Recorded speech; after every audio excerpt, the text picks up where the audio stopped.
Hello and welcome to a SmurtP video, and today we are looking at ThreeZero, Green Ranger, Mighty Morphin Power Rangers. And I was probably a little bit late to the game in terms of pre-ordering. I probably pre-ordered it a good few months after it was released. I almost didn't do this because, well, they are very expensive, but I'm glad I have. I got the Green Ranger from In Demand Toys, and I've got the other 5 Rangers from Comics and Cartels when they come. So the artwork is absolutely gorgeous, as you can see. We got a dragon coin in the middle, Mighty Morphin Power Rangers up there, which is awesome. And on the side we got this nice Green Ranger and this kind of green tone going all the way around. I love how that looks as well. So different poses off the figure with that piece of artwork in the lightning, kind of original Mighty Morphin Power Rangers lightning. I'm not sure if ThreeZero have to go ask for rights or anything. And on this side you've got just, I guess it's like an authenticator. You've got up here ThreeZero kind of authenticator, which is pretty cool. So I can only gather that that's what that means. Bottom we got that, and on the top we got that. As you can see, I've opened it because I'm already excited. Inside's got a bit of Velcro, and then boom, there is the figure, and there is kind of like the promo, I guess, shot off the figure with the Green Ranger. It just looks very, very professional. Now, from what I understand, this is a 12-inch line, and these are meant to be premium figures of the Power Rangers. So similar to, I guess, what Hot Toys do. Obviously, I guess a company that's been around for a long time. I've never got anything from ThreeZero before, so I'm not sure how new on the block they are, to be honest with you, but so far I'm impressed. So let's get this figure out and have a closer look. Okay, so here he is out of his packaging, and I guess my first impressions is he does look very nice. I've got to say, I feel like the legs are very long, but maybe that's because I'm short and dumpy and not tall like a 6-foot man in terms of Tommy. I guess I'm interested in seeing what the size differences with Kimberly, because that would really tell me if they've actually given consideration to actual height, so to speak. So I am going to take my camera. Actually, now let me just try and get. So I'm trying to get my camera to perhaps stay still, so I don't ruin this for you, because I am clumsy.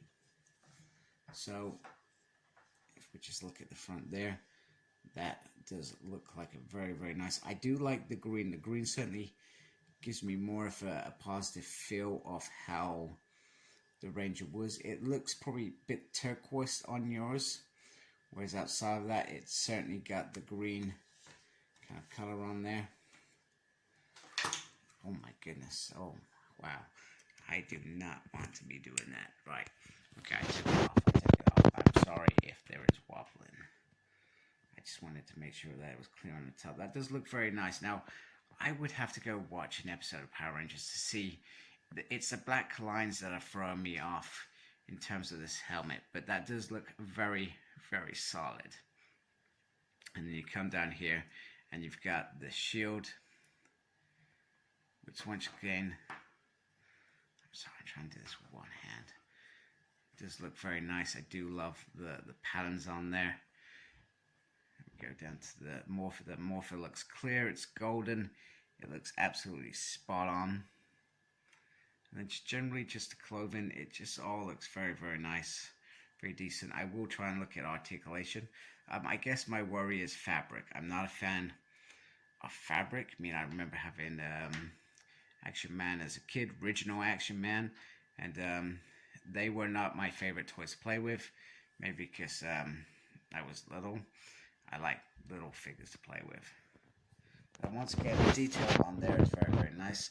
I like that they got the gold bands on there. And I guess I will try and look to see if you can take the shield off, because we all, I don't know, try and look at that one episode where he gave his powers up and Jason held the shield.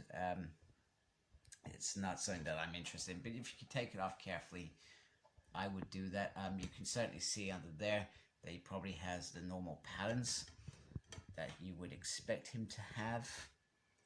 I'm just really interested in how that all connects. But I'm so far very, very impressive. So one of my biggest gripes with Lightning Collection around the Green Ranger in particular was I always felt like the Sword of Darkness was too small. However, looking at this off the bat, without putting it in the hands, I already feel like this is the right size. The handle is petite. It's got the nice little ribbon on there to represent, I guess, what it's representing. We got to remember that this Power Rangers show was based on a Japanese show, and I guess there are probably customs, etc., that I honestly don't know around samurai sword, because it certainly looks like a samurai sword in terms of the Sword of Darkness, but it certainly feels the blade is a lot bigger than the hilt, which is what we want, and that just looks absolutely gorgeous from start to finish. All the little incarnations there, the colors, everything just looks sprint. I love this little fabric. I would be worried about this bit in particular, so I feel like that would be something that I would have to protect. But this figure, just so I'm clear, is not a figure for kids at all. This is an adult collected figure. This is somebody who is a man-child like me, who has wanted to buy this because they want the ultimate Ranger. Now, I guess, once again, here is a dragon dagger. Once again, the detail on here is absolutely fine-tuned to perfection. The colors as well, it looks really, really nice. It's you know, from what I'm seeing from this my initial thoughts is it is absolutely beautiful. Now, I guess my biggest gripe when it comes to this figure already is the fact that, let me just try and turn that around a little bit. Oh my goodness, why do I want to do that? This is why I don't do things on camera. Never do things on camera. Yeah, this was a mistake. This was a big mistake. First of all, let me apologize for my dodgy camera skills. There we go. Over there. Looks like he's got a wonky head there. Don't fall over.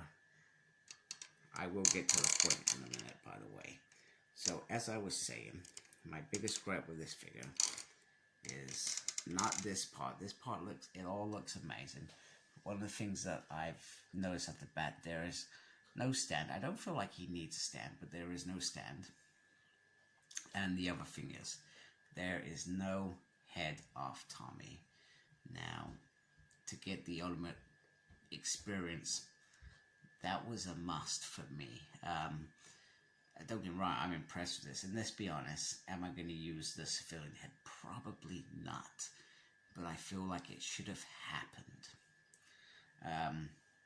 And the same with, so this would be short-haired Tommy. And then when we get White Range Tommy, we get the longer hair, etc. So it's just like I said, just a minor thing for me.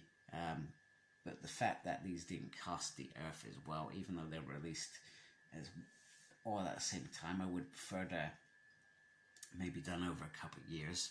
Would have preferred that, so not such a hit. Other than that, it looks absolutely stunning. It just looks stunning. Just look at that. So I guess there are multiple hands, so I guess I need to look at them and see how they factor into playing the flute, etc.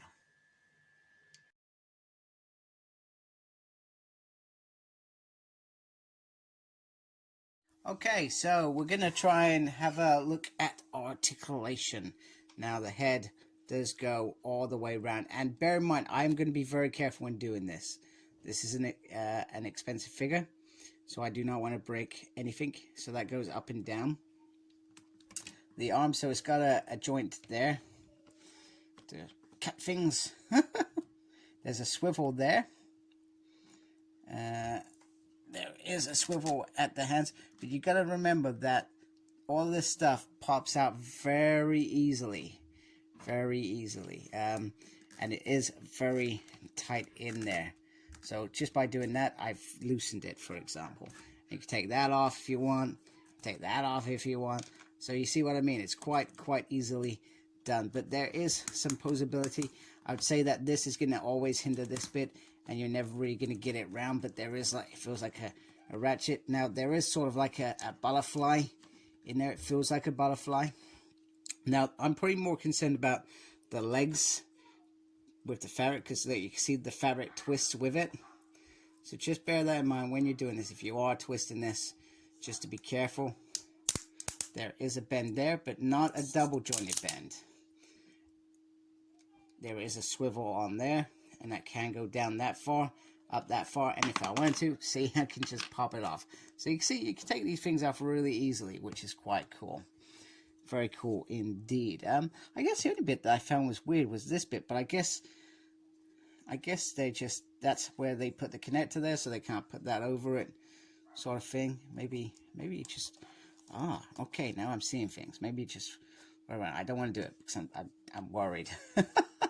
I'm worried indeed. So there is the articulation. You know, I could do the splits that far. I wouldn't risk doing anything more than I've got the splits. There is an ab crunch. I completely messed up on the articulation, but there is a little ab crunch there, and not really much off the twisted there. But once again, you would be very careful when doing these things. So I'm gonna be honest. I tried to mess around with the shield, but I'm not sure if there is just a connection underneath, or whether it is actually sealed on there, and I was worried that if I did do it, there is an almighty risk that I may absolutely break this shield. So I'm sorry guys, not prepared to do that at all. But underneath, you can't see, he has the, similar to the other Rangers here, have the uniform just dyed, I guess, which is pretty awesome. So I feel like it should have been done that way if it hasn't. But anyhow, I also wanted to mention that the hands, when I took out the last pair of hands, the whole clip piece came with it. So sometimes you got to separate those as well. So just be careful how you're, I guess, taking the hands off. My worry would be over time, continuous changes, you could potentially end up messing up your figure. So just be wary of that. So other than that, I brought in the other hand just to show the dragon dagger in the hand like that. I guess you have to pry the hands to put that in, but just once again, be careful. Other thing that I just want to mention, this is sort of like hard, these pieces here, compared to the cloth, etc., and the beautiful shield, etc. So just once again, just want to tell you that if you're interested. Okay, so here are the hands that you use for in playing the dragon flute. It's not perfect. You're gonna always, it's the shield. Maybe it's just me being crap at posing, but you've got the idea that these hands play it, I guess, and this kind of holds it in there. So the idea is there, but I feel whoever makes this figure or does that is going to have the same problem no matter what, because the hands need to get in, then the arms need to get in a certain position. This automatically restricts that, so hey, it is what it is, unfortunately. And so the final set of hands are literally fists, which actually do look pretty nice on him. That's very, very nice. That actually looks really cool. But I always find with fists, usually with your rangers, you want to be them holding their signature weapon or doing something really cool. So the fists for me don't really fly. I guess my thing with ThreeZero is they've done the Mighty Morphin, are they gonna move on to other Power Ranger teams? I feel like that would be cool. But this could get quite expensive very quickly, as I've expressed already in this video. You know, but all in all, compared to Hot Toys and stuff as well, it's still a hell of a lot cheaper. So there's that element as well. So I've got to take all accounts in, and we've obviously got announcements of White Ranger and Lord Draken, which I've ordered. No brainers there, but they've done an Armored Red as well, and I'm not sure. It feels like that one's got a bit wrong in terms of us in the UK being able to pre-order them. I'm not sure. I don't want to miss the boat on that one either, because I feel if I'm doing this, I'm going to do it properly. And this is probably one of those premium figures that you would do once, in my mind. I would only do this once. And they've done a beautiful job. The fabric looks really gorgeous. The accessories are spot on. I mean, like I said, my only gripe is a stand, but actually I don't, other than that time earlier in the video because I was clumsy, he holds his own. He stands really well. I've got no issues with anything. You know, I'm not worried about this figure toppling over at all. So they have done an amazing job. The only thing that I would perhaps go back and look at is the helmet. I'd have to go watch an episode or something on Netflix, or get my DVD set out. I feel like that's the only thing that I would probably say, but it looks beautiful. Sorry, you can't actually see that because it's too high, but it just looks really nice. So the Morphin looks perfect. The weapons look absolutely stunning. And just for, I guess, a height comparison, here is my pint glass. It comes all the way up to his belt. So kudos, ThreeZero. You are my new favorite people. Now I have got, so I got it from In Demand Toys. I've got the rest from Comics and Cocktails. So obviously they will come at some point in, and I'm glad I bought them individually as well, because I like the individual boxes. I feel like they're really beautiful. I don't like, I've watched a couple of videos, not to get ideas to be opinionated on, but just to see it in that one box just looks a bit naff in my opinion. That's just me. The box does look, it does look okay, but I'm glad that I'm getting these individually anyway. And I'm glad this is the first one that's rocked up. I paid for this, I think back in September, because it said it was due all of a sudden. I was really excited. And so I quickly paid thinking it was going to come the next week. And it was like, actually, they've made a mistake and told us it's been delayed. So when I earlier this week, when I got a notification it's been shipped, I was like, whoa, I completely forgot about it, to be honest with you. Completely forgot about it. It's like the other time when I came back from holiday and Smallville Blu-ray just turned up on my doorstep. I was like, I haven't even ordered anything. Yes, you have, Paul. Yes, you have. So anyway, if you like my stuff, please subscribe to my channel. I really appreciate it. And please look after yourself. Very important. And most importantly, embrace the geek in us. Take care, folks. Goodbye.